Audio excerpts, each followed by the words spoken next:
Tim, could you come on mic? There we go. And could you come on? That's brilliant. And I'm just going to get your slides in for you now. Not that you don't have to hurry, by the way, Tim. If everybody's been good with their 10 minutes, so we factored in an extra 10 minutes per session, and with 2 speakers left in this hour, we still have half an hour left. So feel free if you need an extra couple of minutes to take it. Okay, cheers then. Can everybody hear me okay? Hello? Yep, I can hear you. Okay, well here goes then. I'm going to be talking about iPad, the pronunciation tool, and I first started using an iPad only this January, so it's completely new to me. And for prom work, it's got a great microphone, and there's a wide array of software that makes recording and playback very simple. Now, the portability factor is important. It can be passed around the class very easily. I can pop it into my bag and take it anywhere to work with, work at home as well. Now, I've been using one iPad, as Jen said, in the class, but if need be, I can project it onto a smartboard with Air Server software. Now, when I'm planning pronunciation work, I've found this evaluation criteria proposed by Robin Walker at this year's TESOL Spain to be very helpful. I always ask, does the work I'm proposing explain? Does it give intensive practice? And does it give feedback and check practice? Okay, now I'm going to take you on a journey through my iPad pronunciation story. I'll do it in 3 groups, and we'll start with pronunciation tuition apps. As part of the iPad project, we decided to only work with free apps or free taster apps. And I started with this free version of Sounds. This is based on Adrian Underhill's chart, and using the app instantly brought the chart to life in class as people were able to push buttons, press on the phonemes, and so it gives abundant practice and can later be used by students on their apps. Now, of course, complementary teacher guidance with production is essential with an app like this, as Adrian always talks about physicality of prom work. The teacher will need to help there. Okay, if we move on to the next slide. Now, Sounds offers 2 target accents to work with. We were working with a British accent here, but students can feel free to choose the one they want. What my students really enjoyed about Sounds was working at word level. You can see on the right that this is, even at high levels, this was a challenge for them, and it often made them question their own pronunciation as they had to tweak their own delivery. I next looked at the demo version of the English file app. In this practice game here, my Spanish students were able to work on vowel length, which is a particular problem for Spanish students. This minimal pair work, again, does need teacher tuition with target phoneme production if they're to use it successfully. Otherwise, they've no idea how to really make the sounds. They're just relying on hearing. Now, I then looked for free apps that would work beyond word level, and in fact, there are very few. Many of you may know that the best app by far, I think, is Cool Speech by Richard Caldwell, which has just won an Elton this week. But my search, as I said, was limited to free apps, so I haven't actually played around with Cool Speech as yet. But I found this one, which is called Otterwave, and this is the free version. There is a paid up version, but this is the free version. It's designed to give abundant practice on situational phrases, basically for professional business people, in which they listen and imitate the target accent. In this case, it's Canadian. What I particularly liked about this is that it gives visual feedback in the form of the waves. You get the peaks and the troughs of a stream of speech.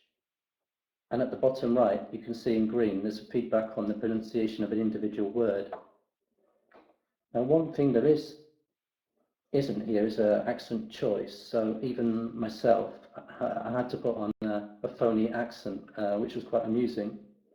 I suppose if this is aimed at the international business community, it would actually benefit from a wider choice of target structures, target accents, beg your pardon. Now, in fact, what I ended up doing was using this app to raise awareness and highlight pronunciation features. Here, for example, the app came with "I will do that," and you can see here how I highlighted the weak form version of will. The waves illustrate the difference in power quite clearly, and in red and green, the divergence is clear at the beginning of the word. And here I highlighted accent divergence, in this case my British accent against the Canadian model. In red again, you can see the software giving me a low D score. Now we must remember these listen and imitate software don't really give feedback on intelligibility. So as my British accent was valid, the teacher may need to explain to learners that their accent may be equally valid and have acceptable divergence. Oops, gone. Okay. Now my second part was speech recognition software. This is Siri. This comes with the iPad. It's also on the iPhone. This is intelligent software that adapts to your voice and gets better the more you use it. I used it for repetitive, meaningful drilling, as you can see here. What's the weather like in New York? What's the weather like in Tokyo? And we use this with young learners with tick sheets. Now, the amazing thing about using the iPad with young learners is the have-a-go factor. It was really great to see their faces, and they were really concentrated and tried to do their best. Now, one of the problems with this kind of voice-sensitive software, it is intelligent, it adapts to your voice, and maybe it's not the best thing to pass around the classroom. Here we've got Dragon Dictation, which is also intelligent software. I asked the students to have a go with this. What's really motivating is that as you speak to the software, to the iPad, it actually comes up on the screen. That is really motivating. However, I gave an example which was fine, but when the young kids used it, they just saw gobbledygook. Now, apparently, apparently Dragon Dictation also doesn't recognize short forms either. So you have to learn to accommodate and adjust to the software. And here we have an example of a student using Dragon Dictation and adjusting. This is a high-level student. But this is something we do in real life. We do adjust to the people we're speaking with. So this is good practice, for, I reckon, at high levels. Okay, this is my third and final section, which is voice recording and feedback.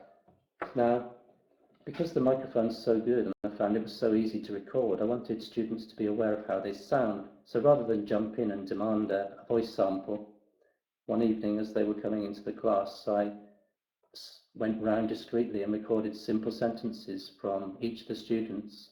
And I did this with what you can see here, SoundCloud. Later on, during the reading exercise, I played back the sentences as a dictation. The sentences were subheadings for the reading text they were working on, so they had a reason to listen, and they were able to give feedback on intelligibility. I later moved on to longer pieces. Now, SoundCloud is useful, as you can see here, because you can pinpoint feedback on certain pronunciation items. I think you can see that I later added a comment here. The student whose voice who's on this recording had problems with certain, and on the next slide, I think she had a problem. Yeah, she had a problem with she lost, like many Spanish students do. She missed off the consonant sound at the end of relaxed. Now, to give student feedback as they listen to themselves, I also decided to adapt student check sheets from work by my colleague Susan. Here, these are highlighting specific things that our students have problems with. And here's an example of a general feedback sheet I use. Now, feedback may come from students themselves as they revise and reformulate and record using these guidance sheets, but also from peers and the teacher as we all use these sheets. Okay, so I found that with the iPad, knowing that the work is going public, learners really focus on good pronunciation, and these guidance sheets are really useful. Okay, now I have a lot of Cambridge exam preparation groups, and they were worried about not being understood, and so we scripted their photo descriptions. You can see this is work on tone units. There are no apps available for this, but we played with primary stress placement. Now, obviously, this definitely needed teacher guidance, but passing the iPad around, then recording and playing back in groups was judged to be really useful, as well as eye-opening. As you can see, I put on the slide that they were amazed to find there are only 4 to 5 words on average in a tone group. Well, I've nearly finished now, and the app that I tend to use a lot now is Quick Voice. You can have a look at it here. It's got a really simple recording interface. It's simple to use, and recording can be easily emailed to other students. You can see down the bottom, it's a little arrow. They just click on that. You can just wipe it if you're not happy, start over again. And there's a limit of 5 megas, but that was fine for our class. Okay, well, finally, I've now moved on to integrating prom work with visuals and text. Here are 2 examples of multimedia apps. This is really where the iPad comes into its own, I think. It's encouraging creativity and collaboration and real communication. And the students can store their work on multimedia storage platforms for their peers to look at. So they make a real effort to get it right. I think that's what this is about. I think the iPad really encourages people to make an effort.